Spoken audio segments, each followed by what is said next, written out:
Irish wristwatch. Irish wristwatch. Irish wristwatch. On everything? The Human Torch was denied a bank loan. Welcome to TVC Talk. I'm your host today, Mark Pasternak, alongside another co-founder of the video community, Mr. Caleb Knoll. What's up, guys? Now this one is going to be specifically about sales. Call it Sales 101, call it the basics of sales, call it you're just having trouble with sales and you need somebody to give you some fresh ideas. But whatever you call it, we got 3 solid tips that we're going to talk with you through today that we found have helped us a lot. Yep. And also to help boost those sales problems you're having. Exactly. So, Eric, behind the camera, roll that intro.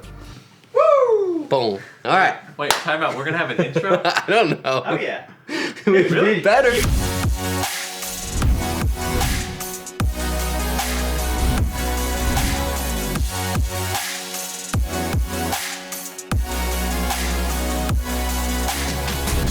All right, here we go. We still rolling this. Yeah. Let's just get into it. All right. So the first sales tip, is just be yourself. Be you. Be your authentic self, or as we say it, sell yourself. Because when you do sales in the filmmaking industry, you are selling yourself. Yes, I think it's important to remember that you are the product you're selling. And I know that, like, as filmmakers and creatives, you're thinking like, well, I mean, I'm selling my services, and yes, that is true to a point. But when you get to the point where you're sitting down with a client and they're taking that meeting with you and they're chatting and you guys are conversing about the potential of working together, if they took that meeting with you, they already know that you can do the job.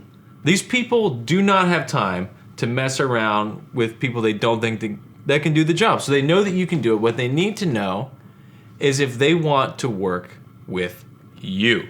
It's the alignment of your values. Do you share the same core values of not even just your business, but who you are as a human? You know, and we talk a lot about, there'll be another video about niching down. But part of that is figuring out what you're passionate about and figuring out really, like, what do you enjoy in life? Getting down to kind of philosophical, like, who are you? What do you want? Well, I think the reason why that's so important is because another thing that we preach a lot about is ideal clients. Something that I feel like people don't think about a lot is that you're not just trying to get a job from them, you're also trying to see, you're sussing them out just as much as they're sussing you out. Like, you're both feeling each other out. And, you know, there's like this trope with creatives is just like, you know, I hate this, the starving artist, you know, well, I'll take any job I can get. And I get it, there's points where that's going to happen. And when you're starting out, yes, you've got to just take a gig to pay your bills. But. Absolutely, and there's nothing wrong with that. But the goal as a filmmaker and a creative is to, as you know more about yourself, you know the types of people that you're going to work best with. You know the types of clients that are going to bring out your favorite types of passion and creativity and facilitate an opportunity for you to build the projects and the videos that you want to create. I mean, think about it like this, like going back to, they're not just going to hire you for your services, they're going to hire you for who you are. Like, think about, who do you want to hang out with, right? Like, think about your friends. Think about an ideal friend. If that's not their client, or if that's not your client, or if that's not you for your potential client, then it's probably not going to be a good fit, because especially as you grow your business and you take on larger and larger and larger projects, you're going to be spending more and more time with that person. And as we encourage really building partnerships, you know, not just project by project relationships, you want to build partnerships with people that you really enjoy being around. And I'm glad you brought that up. Like, it is a two-way street. Yes. It's not just about them liking you, but you're interviewing them just as much as they're interviewing you, because it is a partnership. Yeah, I mean, relationships, right? Like, partnership is a big term. Relationships, and in a lot of ways the terms can be interchangeable, but it's a relationship establishment, because we talk a lot about referrals, repeat business, and respect, right? Just 3 R's, not necessarily in that order, mind you. I guess it'd be respect, referrals, repeat business, and that starts with the other R, the 4th unspoken R, and that's relationship. You are forging a relationship with these people. And you're going to have projects that are one-offs. It's bound to happen. Of course Absolutely. It is. I mean, there's like, for example, like the wedding industry.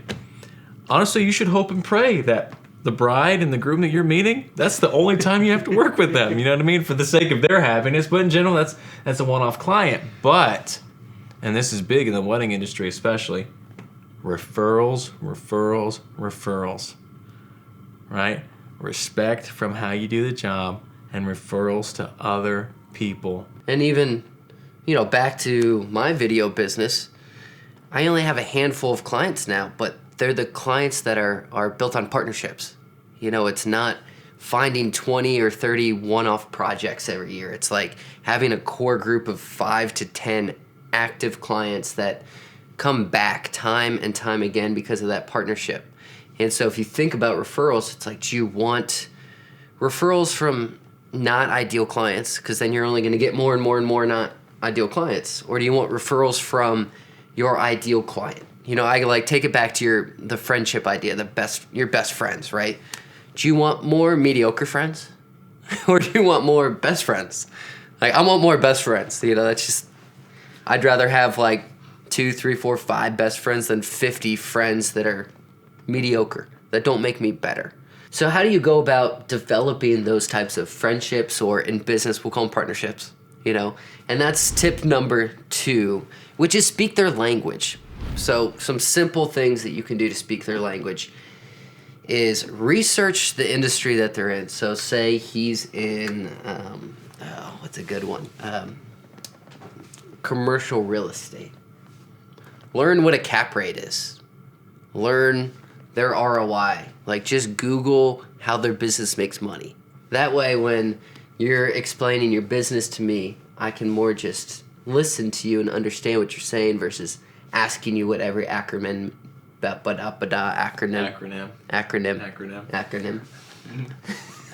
Another thing you could do is just mirror their actions a little bit. It doesn't have to be disingenuous, but Caleb's got his feet straight out, so I'm gonna have my feet straight out. Have my hands like this. It just allows people to feel comfortable with you. And I know it might seem very minute, but I'm telling you, this makes such a huge difference. Like, just go out and try it.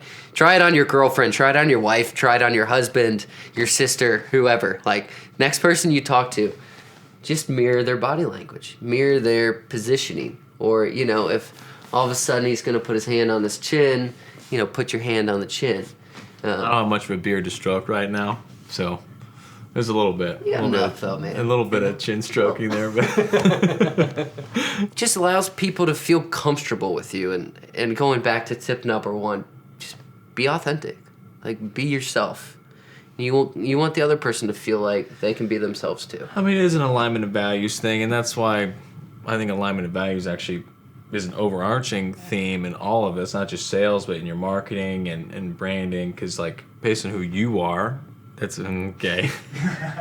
This guy right here, he's not getting the job. But knowing yourself, I thought you were you're doing it again.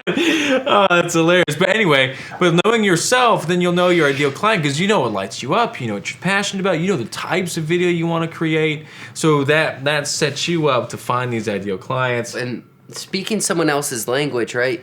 You want them to be lit up too. And so a large part of speaking their language is actually the opposite, and it's just listening. It's using your ears more than your mouth. Ask them a question and just shut up. Like, just be quiet and listen to them talk. That's true. And also, like, it's a great chance to discover what they're looking for, what is it they need. And like we said before, it's like, remember, you're feeling them out just as much as they're feeling you out. Can you provide what they need? And then based on what they tell you, you'll know how to curate the project to them. Exactly. And you pivot yourself by doing that as a video expert and not just another service provider. Absolutely. And that is always the key.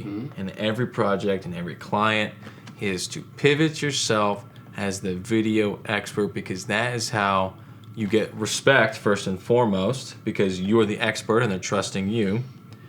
Referrals, if you do your job right, They will talk to their friends, like, where'd you get that cool video? Oh, so-and-so, blah, blah. And then the repeat business. And then that'll help us flow right into the last tip that we have, which is know your boundaries. Set boundaries and know them. And when you shift from just being a service provider to a video expert, you're the one leading the project, right? Because everybody wants to be led. Everybody is begging to be led, and as a video expert, it's our job to lead them. For sure. And so it's great if you are yourself. It's great if you're speaking the same language. It looks like, cool, there could be a really nice partnership here, not just business to business, but also, on a personal level too. But then when you get to the business, when you get to the contract, when you get to the proposal, it's your job to set your boundaries. So what are the rules of the game, more or less? What are the ways in which that you want to operate with your potential partner? For sure. I mean, boundaries means a lot. I mean, what are the deliverables? Mm-hmm. Deliverables based on the budget that they have. How long is the turnaround time? I mean, all these things that you're negotiating and working out. But I think something that is really important to sales and has to do with boundaries is knowing when to walk away. So knowing when to walk away. It's true. Because ideal client or no, if they're not going to respect your boundaries, if they're not going to value you for the skill sets that you have, don't work with them. Don't work with them. Don't work with them. And listen. It's just not worth it. Like, I'll be honest with you, I get it. Sometimes you need to keep the lights on. You know what I mean? You're going to have to take projects you don't want to do, something boring or someone outside your ideal clients. That's going to happen from time to time. And that's okay.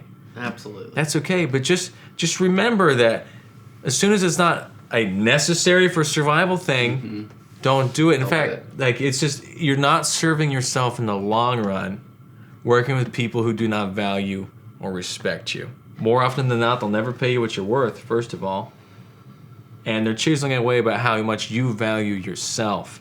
And mindset in this business is so important. You have to maintain your personal inner value, and part of that is maintaining and setting boundaries in the sales process. Absolutely. Absolutely. Absolutely. Absolutely. Absolutely. Absolutely. Absolutely. Absolutely. That's good. That's good. Great. All right, so to recap, 3 sales tips, basic sales, sales 101, sell yourself, be authentic. Just present yourself to a potential client just how you are. Tip number 2, speak their language. Mirror their actions, know the industry language, and listen. Tip number 3, boundaries. Set boundaries, know your boundaries, and live by them. And know when to walk away. Exactly. That's all we have for you guys today. Thanks for watching. If you liked what you saw today and you haven't already, hit that subscribe button, push that little ring-a-ding bell so you get notified when we come out with more. Check out our other content, and we will see you next time. I'm Caleb Knoll.